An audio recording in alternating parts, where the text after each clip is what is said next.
Chief minister Revanth Reddy ने Pushpa 2 film के release के दौरान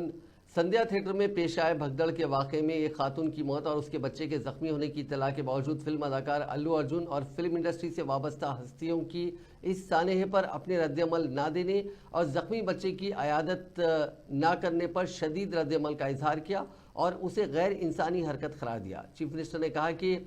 संध्या थिएटर में पेश आए वाकये की पुलिस तहकीकात जारी है। चीफ मिनिस्टर ने कहा कि इस वाकये के बाद वो इस बात का फैसला कर लिए हैं कि मुस्तकबिल में किसी भी फिल्म के रिलीज पर प्रीमियर या बेनिफिट शो की इजाजत नहीं देंगे और रियासत में टिकटों की कीमतों में भी इजाफा नहीं किया जाएगा। जो अकबर साहब जिम्मेदारी से जो उनको मालूमात है वो सब बात अभी संसद में रख दिए। यहाँ पर कुछ बातें हमें भी दिखाना है, क्योंकि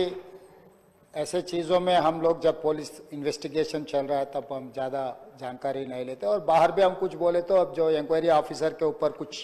प्रेशर भी आके इंक्वायरी ऑफिसर हम जो कहा वो हिसाब से इंक्वायरी हो रहा है बोल के ऐसे कोर्ट में भी इन लोग एडवोकेट लोग कुछ ऐसा लेते बोल के हम लोग कुछ नहीं कहा। यहाँ पर अकबरुद्दीन ओवैसी साहब 2 तारीख संध्या थिएटर वाले चिकड़पल्ली पुलिस स्टेशन में एक दरखास्त दिए। 4 तारीख पुष्पा 2 रिलीज होने वाले हैं। 4 तारीख हीरो हीरोइन और फिल्म प्रोडक्शन के स्टाफ सब लोग आ रहे हैं, आप बंदोबस्त दे दो। 3 तारीख चिकड़पल्ली सर्कल इंस्पेक्टर ये जवाब दिए रिटर्न रिप्लाई कि भाई ये संध्या थिएटर ये अगल बगल में पूरा रेस्टोरेंट से है, दूसरे थिएटर से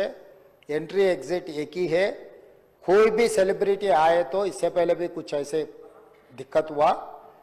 यहाँ हम सिक्योरिटी नहीं दे सकते क्योंकि यहाँ हम कंट्रोल नहीं कर सकता है, तो उन लोग hero heroine and production department को मत आने दो। हम लोग ये जो परमिशन हम मांगा हम रिफ्यूज कर रहा है